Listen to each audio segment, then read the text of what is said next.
नमस्कार, आदाब, सत श्री अकाल। मैं शुभम पांडे आज आप सबके बीच फिर से उपस्थित हो चुका हूँ आगे की क्लासेस को लेने के लिए।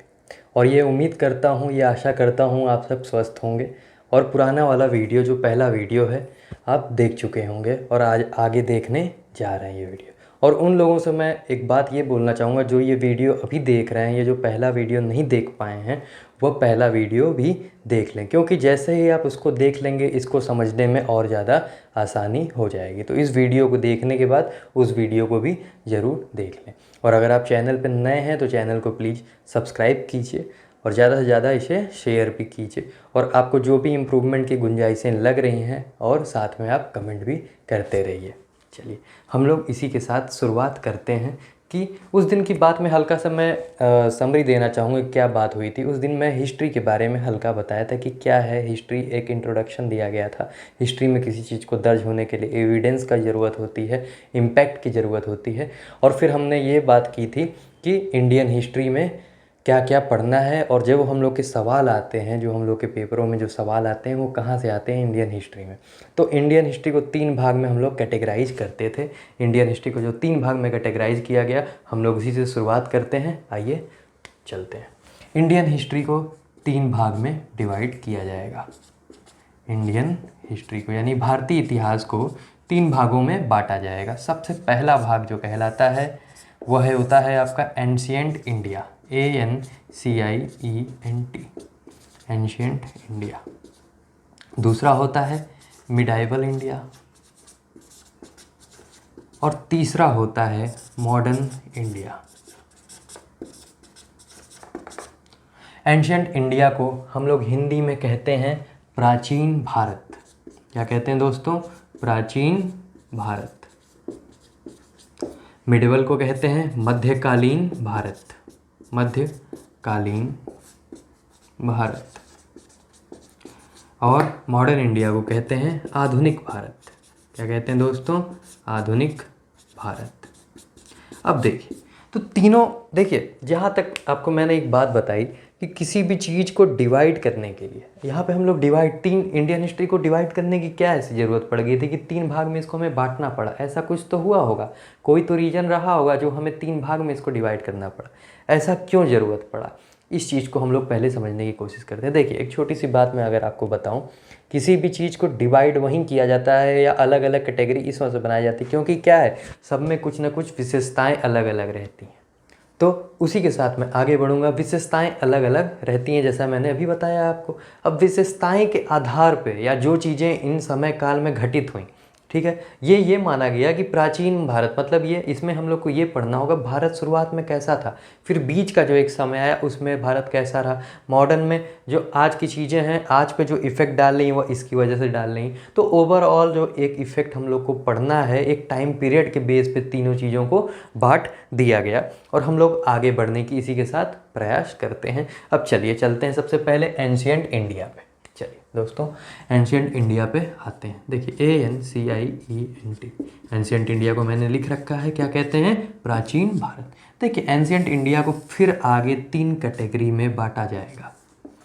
3 कैटेगरी में इसको बांटा गया। अब कौन सी 3 कैटेगरी थी, इनको ध्यान से समझना है हमें। सबसे पहला बनेगा प्री हिस्टोरिक पीरियड। कौन सा बनेगा दोस्तों? Pre historic period. फिर बनेगा proto historic period, proto historic period. और फिर आखिरी जो बनेगा इसका वह बनेगा हिस्टोरिक पीरियड। देखिए, अभी मैं इसका हिंदी भी लिख देता हूँ। देखिए,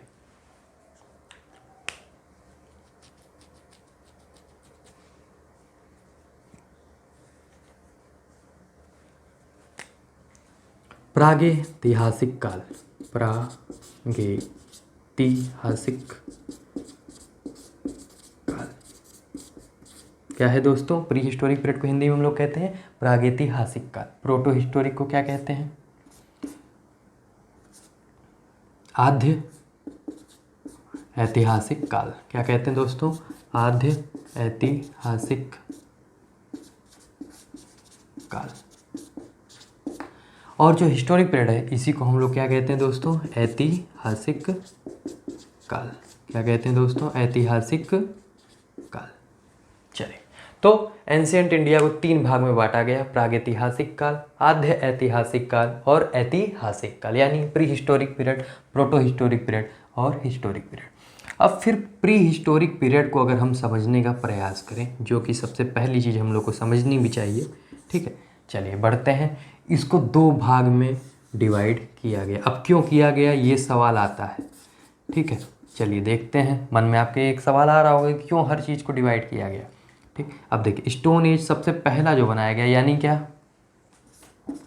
पाषाण युग, और हिंदी इंग्लिश में दूसरे वाले को कहते हैं, जो सेकंड है उसको कहते हैं दोस्तों कॉपर एज, यानी ताम्र युग। कॉपर तो आपने नाम सुना ही रखा होगा, ठीक है। तो कहीं ना कहीं दिमाग में चीज़ें आ रही हैं। अब देखिए क्या हुआ, प्री हिस्टोरिक पीरियड को क्या किए हम लोग, प्री हिस्टोरिक पीरियड को 2 भाग में फर्दर डिवाइड किए। कौन सा, स्टोन एज और कॉपर एज। स्टोन एज को हिंदी में कहा गया पाषाण युग, कॉपर एज को हिंदी में कहा गया ताम्र युग। अब देखिए, इसमें कहीं ना कहीं आपको एक बात क्लियर हो रही होगी, कहीं ना कहीं यहाँ पे पत्थरों से कुछ ना कुछ तो रिलेशन है इस एज का। इस युग का किससे रिलेशन है, पत्थरों से, और इस युग का किससे रिलेशन है, कॉपर से, यानी तांबे से। ताम्र जो है ये तत्सम शब्द होता है, और इसी का हिंदी जो शब्द है यानी तद्भव शब्द जो है आपका क्या होता है, तांबा होता है, ठीक। तो कॉपर से कहीं ना कहीं इसका रिलेशन है, ठीक। तो प्रागैतिहासिक काल जो है, देखिए इसमें सबसे बड़ी बात एक चीज़ यहाँ पाई गई, फॉसिल्स अवेलेबल थे, एविडेंस के रूप में जीवाश्म अवशेष अवेलेबल यहाँ पे थे, मिले थे एविडेंस के रूप में। उसी के आधार पे हम लोगों ने क्या बांटा, 2 भाग में इसको बांट दिया, स्टोन एज और ताम्र एज, ठीक है। चलिए, यानी अब स्टोन एज की अगर बात करें, अगर स्टोन एज की बात की जाए तो स्टोन एज को फिर आगे 3 भागों में और बांटना पड़ा हमें। क्यों बांटना पड़ा, ये भी सवाल आएगा। अब देखिए, इस चीज़ को समझने की कोशिश करते हैं। जो सबसे पहला कहलाया वह आपका कहलाया पैलियोलिथिक पीरियड। पैलियोलिथिक पीरियड, पूरा पाषाण काल, पूरा पाषाण काल। जो दूसरा हुआ वह कहलाया मेजोलिथिक पीरियड।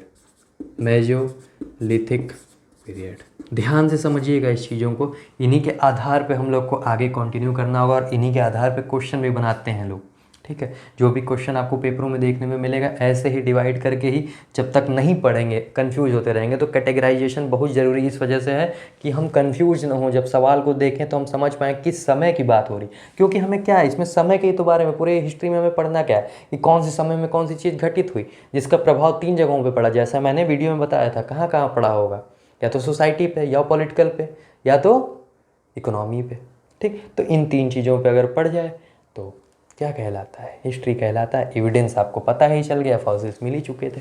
अब मेजोलिथिक को हम लोग क्या कहेंगे, हिंदी में इसको मध्य पाषाण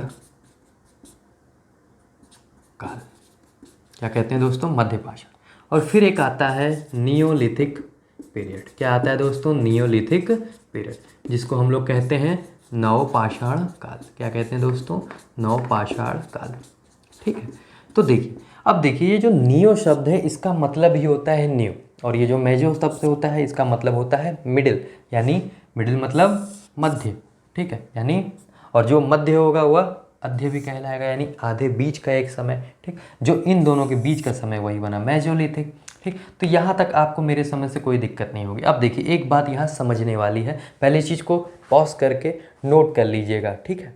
मैं आपको एक बात यहाँ बताना चाहूँगा कि हिस्ट्री का जो सेशन हो रहा है आपका, ठीक है, हिस्ट्री के सेशन में एक काम आप ज़रूर कीजिएगा। देखिए, इसको पहले आप याद करने की कोशिश न कीजिए, ये ना कोशिश कीजिए, घबराइए नहीं इससे को क्या है, एक कहानी की तरह सुन लीजिए। आपके पास वीडियो रहना है, ये वीडियो कहीं नहीं जा रहा है आपके पास से।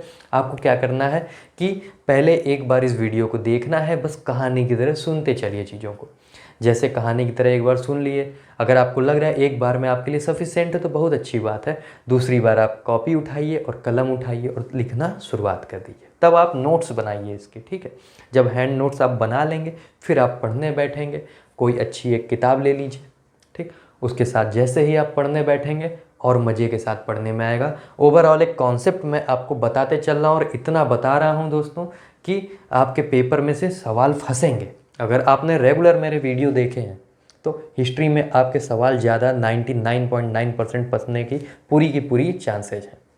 ठीक है, अब चलिए हम लोग आगे की ओर बढ़ने की थोड़ी कोशिश करते हैं। पूरा पाषाण काल में सबसे पहली बात हमें ये चीज़ समझनी है दोस्तों, यहाँ पे क्या हुआ, ये आपका क्या था, इसमें सबसे पहली चीज़ जो हुई, आग का आविष्कार हुआ। आग का क्या हुआ दोस्तों, आविष्कार हुआ। अच्छा, एक चीज़ यहाँ पे क्वेश्चन घुमा देता है कभी कभी, आग का आविष्कार अगर पूछे तो आप पैलियोलिथिक पीरियड बोलेंगे, लेकिन आग का सबसे पहला अगर प्रयोग पूछा जाए कि सबसे पहली बार प्रयोग कब हुआ था, तो आप बोलेंगे नवपाषाण काल में हुआ था, यानी नियोलिथिक पीरियड में हुआ था। यहाँ पे आविष्कार, इन्वेंशन हुआ है और यहाँ इसका यूज हुआ सबसे पहली बार। इन चीज़ों में कंफ्यूज ना होइएगा, चीज़ों को समझते चलिए। दूसरी बात क्या, आग के आविष्कार के साथ यहाँ क्या था, मानव शिकारी हो गया था। मतलब ये कि मानव शिकार करना शुरुआत कर चुका था। शिकार करने के लिए उसको औजार की ज़रूरत थी और औजार काफ़ी बड़े साइज़ के पत्थर जो होते थे उनके बनाए जाते थे। मेसोलिथिक पीरियड में क्या हुआ, जो पत्थर यहाँ पे बड़े साइज़ के बनते थे उस पत्थर को इन्होंने क्या कर दिया, छोटा कर दिया। यानी औजार बनाने के लिए जो पत्थर यूज हो रहे थे अब छोटे बनने लगे, छोटे औजार यूज किए जाने लगे, बड़े पत्थरों की जगह छोटे पत्थर यूज करने ये लोग लगे। उसके बाद क्या किए, दूसरी बात कि ये शिकारी के साथ साथ पालन भी करना शुरू कर दिए, पशु पालन भी इन्होंने शुरुआत कर दी थी। तीसरी बात, अब आते हैं नियोलिथिक पीरियड पे। नियोलिथिक पीरियड में हुआ क्या, सबसे पहली बात कि ये जो आग का आविष्कार हुआ था यहाँ इस्तेमाल हुआ। दूसरी बात क्या कि इन सब होने के, ये दोनों चीज़ें यहाँ भी अभी हो रही थी, यानी पशुपालन भी हो रहा था, शिकार भी कर रहे थे लोग, औजार और ज़्यादा इम्प्रूव हो गए। क्या हुआ दोस्तों, यहाँ पे कृषि का काम करना भी इन्होंने शुरुआत कर दिया था, यानी कृषि कार्य भी यहाँ पे शुरुआत नवपाषाण काल में हो गया था।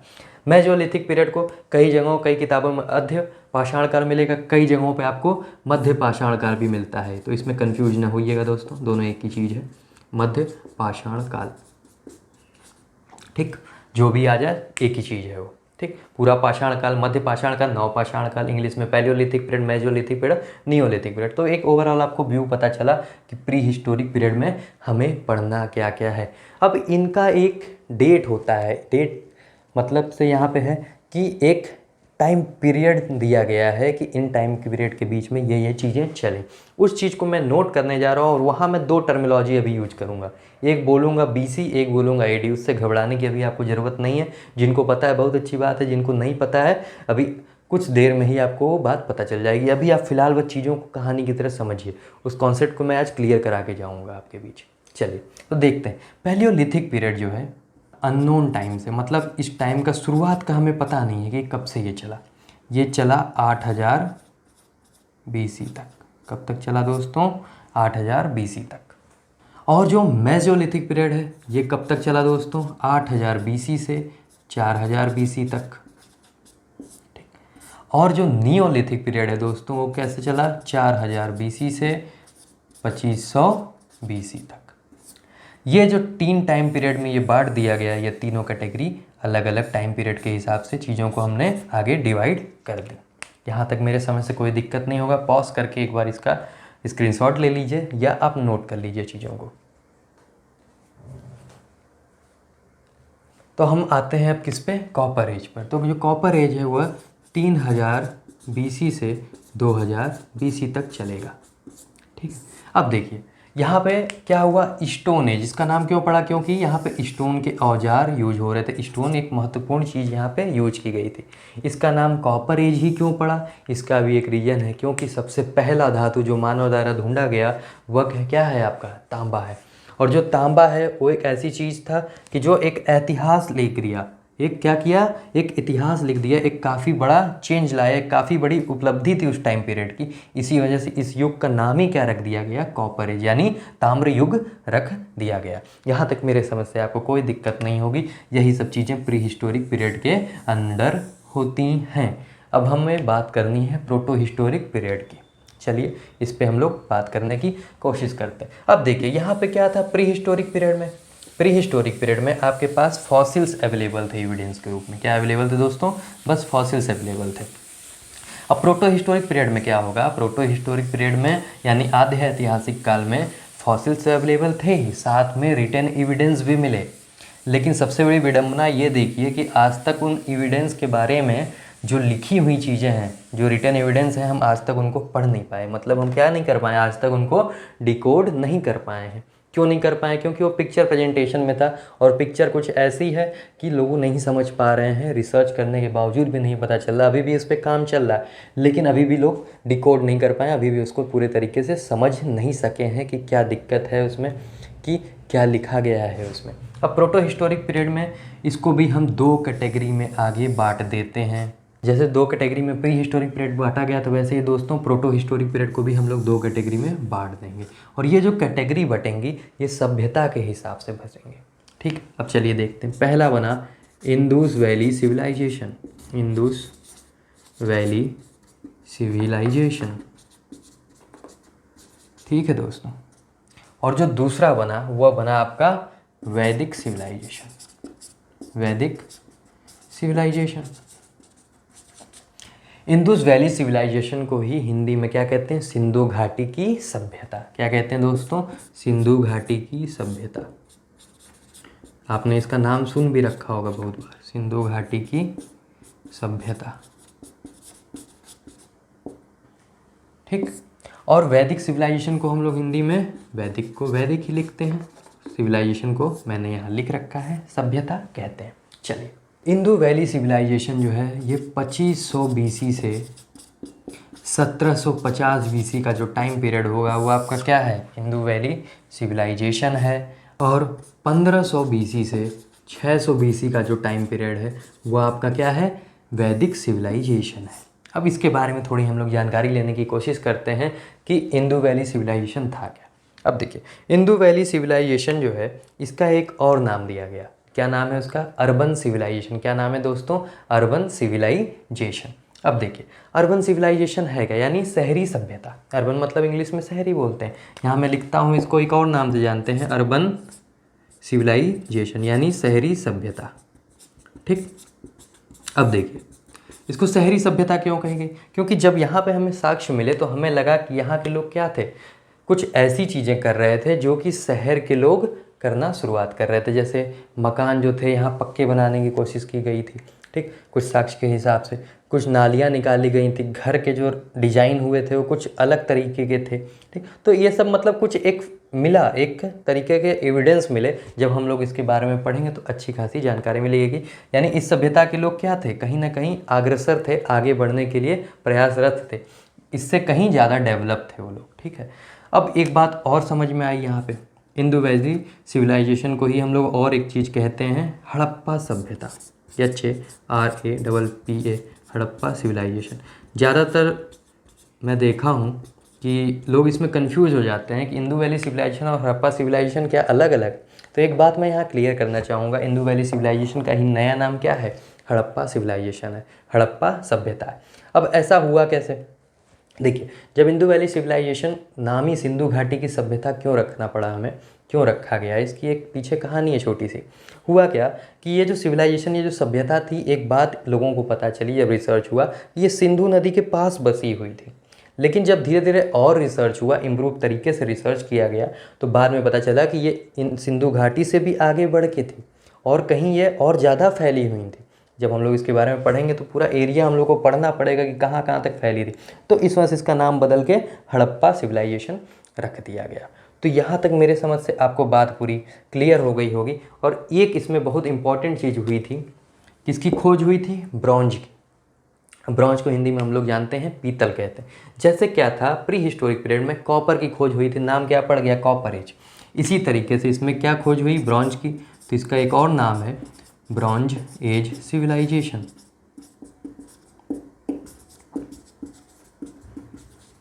मतलब क्या कि ब्रॉन्ज एज सिविलाइजेशन से हम हिंदी में अगर बोलें तो पीतल युग। अब ब्रॉन्ज जो है आपको पता होगा किससे किससे मिलके बनता है दोस्तों। ब्रॉन्ज जो है किससे किससे मिलके बनता है? कॉपर प्लस टीन से। किससे किससे मिलके बनता है? कॉपर प्लस टीन से। ब्रॉन्ज को हिंदी में हम लोग क्या कहते हैं? पीतल कहते हैं। ठीक है, तो कॉपर प्लस टीन यानी कॉपर यहाँ से मिला, टीन का यहाँ इन्होंने आविष्कार किया और दोनों मिला के एक नया धातु बन गया ब्रॉन्ज।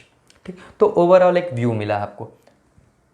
अब देखिए, एक बात मैं आपको यहाँ पे क्लियर करना चाहूँगा, हम जैसे ही आगे बढ़ें यानी 1500 बीसी 600 बीसी की अगर वैदिक सिविलाइजेशन की बात की जाए तो वैदिक सिविलाइजेशन में एक बात आप ध्यान रखिएगा, यहाँ वेदों के बारे में हम लोग को पढ़ना पड़ेगा।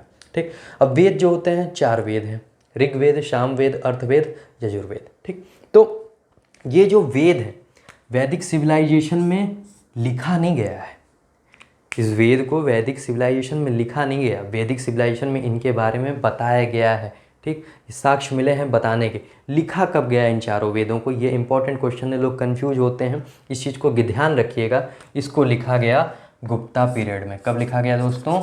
गुप्ता पीरियड में, जो कि कब से कब चला? 319 एडी से 540 एडी तक चला। ठीक है, वैदिक सिविलाइजेशन में जो 4 वेद के अभी मैंने नाम लिए वह गुप्ता पीरियड में लिखे जाएंगे। कब से कब? जब गुप्ता पीरियड चलेगा 319 एडी से 540 एडी तक चलेगा। तो ये एक ओवरऑल व्यू आपको मिला कि प्रोटो हिस्टोरिक पीरियड यानी आधे ऐतिहासिक काल में हम लोग को कैसे डिवाइड करके पढ़ना है। ठीक, कैसे चीज़ों को बांटा गया है। अब हम बात बढ़ेंगे हिस्टोरिक पीरियड पे। देखिए, हिस्टोरिक पीरियड की एक छोटी सी मैं बात करना चाहूँगा। यहाँ पे 600 बीसी में ख़त्म, यहाँ पे ये 600 बीसी से शुरू और ये चलेगा 712 एडी तक। कब तक चलेगा दोस्तों? 712 एडी तक।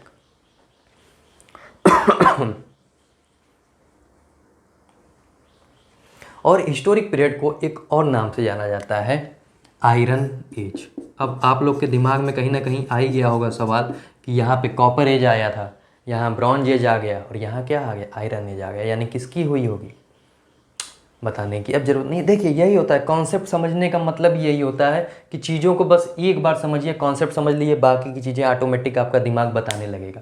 कोई भी चीज़ को याद ना करिए, समझने की कोशिश कीजिए। जैसे आप समझेंगे वैसे ही क्या होगा, दिमाग में एक पिक्चर की तरीके से चलने लगेगा। ऐसे लगेगा कि एक कहानी सुन रखे हैं। बचपन में जो आप कहानी सुन रखे होंगे कभी नहीं भूलते हैं। क्यों नहीं भूलते हैं? क्योंकि कभी आपने उसको याद करने की कोशिश ही नहीं की। मज़े की बात है कि दिमाग जो आप जो चीज़ बताओगे कि मुझे ये याद करना है वो भूल जाएगा, और जो बताओ नहीं उसको कोई मतलब ही नहीं है। ठीक, वह चीज़ दिमाग कहीं ना कहीं याद करके रखा रहता है। बस दिमाग किन चीज़ों को समझता है? ये लेटर, ये वर्ड्स, ये किन्हीं को नहीं समझता है। नंबर, ये किसी को, ये क्या समझता है? एक फिगर को समझता है। हम लोग का दिमाग किसको समझता है? फिगर को समझता है। तो कहीं ना कहीं आप एक फिगर बनाइए, हर एक चीज़ को विजुअलाइज करके देखिए, आराम से फिर हर चीज़ें याद होने लगेंगी। अब चलिए देखते हैं, आगे हम लोग बढ़ते हैं। हिस्टोरिक पीरियड हमने आपको बताया आयरन एज। आयरन एज को हिंदी में हम लोग कहेंगे लोह युग, यानी इसमें ऐसी खोज हुई। इसके में बहुत सारी चीज़ें आपको पढ़ने को मिलेंगी, जैसे जैनिज्म के बारे में, बुद्धिज्म के बारे में, मौर्यन हुए। ठीक, गुप्ता पीरियड पढ़ने को मिलेगा, अशोक के बारे में पढ़ने को मिलेगा। तो ये सब चीज़ें किस में हम लोग को पढ़नी है? हिस्टोरिक पीरियड में पढ़ने को मिलती हैं। चलिए, तो इसी के साथ हम लोग किसकी बात भी कर लिए? एंशियंट इंडिया की हम लोग यहाँ पे पूरी बात कंप्लीट कर चुके हैं। अब जो आया दूसरा भाग वह कहलाता है मिडाइवल इंडिया, यानी मध्यकालीन भारत। अब देखिए, मध्यकालीन भारत जो है एक ऐसा टॉपिक है जो कि बहुत ज़्यादा इम्पोर्टेंट है परीक्षा की दृष्टि से। इससे जो ज़्यादातर क्वेश्चन जो आपको परीक्षा में मिलेंगे वो इससे मिलते हैं या तो मॉडर्न इंडिया से मिलते हैं। मॉडर्न इंडिया में एक आपको चीज़ पढ़ने को मिलेगी, इंडियन नेशनल मूवमेंट और रिवोल्ट ऑफ 1857, यानी भारतीय राष्ट्रीय आंदोलन और 1857 की क्रांति। ठीक, तो इन दो चीज़ों से ज़्यादातर क्वेश्चन मिलते हैं। ये ओवरऑल, ये जो अभी हमने आपको बताया एंशिएंट इंडिया के बारे में, सवाल इससे भी मिलेंगे, लेकिन इसके परसेंटेज कम होते हैं सवाल आने के। ठीक, जैसे मान लीजिए 10 सवाल हैं तो 1 या 2 सवाल इनमें से मिल जाते हैं। अब आगे हम लोग बढ़ते हैं मिडिवल इंडिया की तरफ। मिडिवल इंडिया हिंदी में मैंने लिख रखा है पहले ही मध्यकालीन भारत। अब देखिए, अभी आपको मैंने बताया कि जो आपका हिस्टोरिक पीरियड यानी लोह युग जो चला, आयरन एज जो चला, वो कब से कब तक चला दोस्तों? 712 तक। आखिरी क्या था उसका? 712। और आपको ध्यान दिया होगा, आप सबने ध्यान दिया होगा कि 712 एडी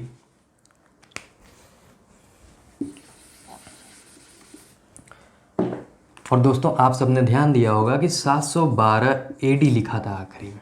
ठीक, तो एक बात समझ में आए कि 712 एडी से क्या आपका शुरुआत हो जाएगा? मिडिवल इंडिया यानी मध्यकालीन भारत शुरुआत हो जाएगा। मध्यकालीन भारत हम लोग का शुरुआत हो जाएगा। अब ये चलेगा कब से कब तक? 712 से शुरुआत हुआ, चलेगा ये 1707 एडी तक। ये बात आपको दिमाग में रखनी है। जो भी इस टाइम पीरियड के बीच के सवाल आएंगे वो किससे होंगे, मिडिवल इंडिया के होंगे। अब चलिए अब 712 AD में कुछ तो हुआ होगा कि यहाँ से शुरुआत हुई। देखिए सबसे पहला आक्रमण हुआ किसका, अरेबियंस का, यानी अरबों द्वारा आक्रमण जो सबसे पहला किया गया था वह कब हुआ था, 712 AD में ही हुआ था। कब हुआ था दोस्तों, 712 AD में हुआ था। और जो पहला आक्रमणकारी था उसका नाम क्या था, मोहम्मद बिन कासिम। क्या नाम था दोस्तों, मोहम्मद बिन कासिम। ये कहाँ से आया था, अरब से आया था। इसको इंग्लिश में हम लोग पढ़ेंगे जब ये आक्रमण के बारे में, जब ये आक्रमण करेगा उसी को इंग्लिश में नाम दिया गया है invasion of Arabians in India. ठीक है, यानी अरेबियों द्वारा भारत पर आक्रमण। ठीक, तो मोहम्मद बिन कासिम सबसे पहला किया। उसके बाद क्या होगा, कुछ समय बाद ही, हम लोग समय काल के बारे में डीपली पढ़ते रहेंगे, ये मैंने स्टार्टिंग कर दिया है। ठीक, यहाँ से हम लोग शुरुआत करेंगे, यानी जब भी हम मिडिवल इंडिया की शुरुआत करेंगे, शुरुआत कहीं ना कहीं 712 AD से ही मेन तरीके से की जाएगी। अब देखिए अब हुआ क्या, अब दूसरी चीज़, जब अरब का आक्रमण हो चुका था उसके बाद टर्किश लोगों ने यानी तुर्क के लोगों ने भी आक्रमण किया। और जो सबसे पहला आक्रमणकारी बना उसका नाम था महमूद गजनवी। क्या नाम था दोस्तों, महमूद गजनवी। और जो दूसरा था उसका नाम था मोहम्मद गौरी। ठीक, तो यहाँ तक आपको बात समझ में आई कि मोहम्मद बिन कासिम अरब से आक्रमण करने वाला था, यानी अरब का रहने वाला था। टर्किश से जो आक्रमण, तुर्क की तरफ से जो आक्रमण हुए उसमें महमूद गजनवी सबसे पहला, फिर मोहम्मद गौरी। अब देखिए यहीं से इतिहास पलटी खाना शुरू किया था, यहीं से इतिहास चेंज होना शुरुआत हुआ और यहीं से एक बहुत बड़े साम्राज्य की स्थापना होना भी शुरुआत हो गई। अब देखिए मोहम्मद गौरी का एक हुआ करता था गुलाम, गुलाम को इंग्लिश में हम लोग कहते हैं स्लेव, SLAVE, गुलाम हुआ करता था। और साथ में गुलाम होने के साथ साथ वो क्या था, इसका दामाद भी था। ठीक, जिसका नाम क्या था, कुतुबुद्दीन ऐबक। क्या नाम था दोस्तों, कुतुबुद्दीन ऐबक। चलिए देखते हैं, कुतुबुद्दीन ऐबक।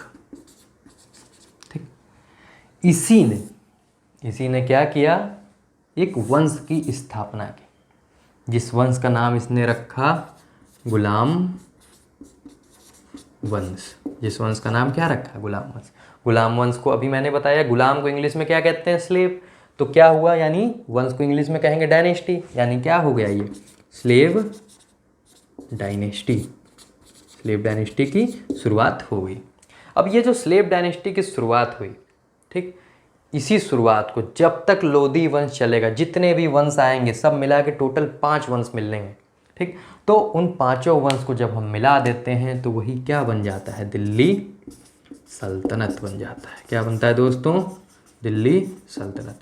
यानी दिल्ली सल्तनत के अंदर हमें कितने वंश पढ़ने हैं, कुल मिला के 5 वंश के बारे में पढ़ने हैं। स्थापना किसने की थी दिल्ली सल्तनत की, एक तरीके से भी बोला जा सकता है। ठीक, गुलाम वंश सबसे पहला वंश था दिल्ली सल्तनत का, जो किसने स्थापना की थी, जिसको, कुतुबुद्दीन ऐबक ने। अब गुलाम वंश के बाद दूसरा क्या आया, खिजली वंश आया। क्या दोस्तों आया, खिजली वंश। खिजली वंश को इंग्लिश में भी खिजली डायनेस्टी ही कहेंगे, खिजली वंश। उसके बाद आया दोस्तों तुगलक वंश। क्या आया दोस्तों, तुगलक वंश। तुगलक के बाद आएगा सैयद वंश, और सैयद वंश के बाद आएगा लोधी वंश, लोधी वंश।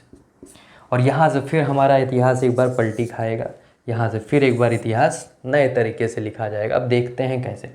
अब ये जो गुलाम वंश की स्थापना हुई थी, कब हुई थी, ये सवाल ज़्यादातर आता है और ये भी पूछा जाता है कि दिल्ली सल्तनत कब से कब चली थी।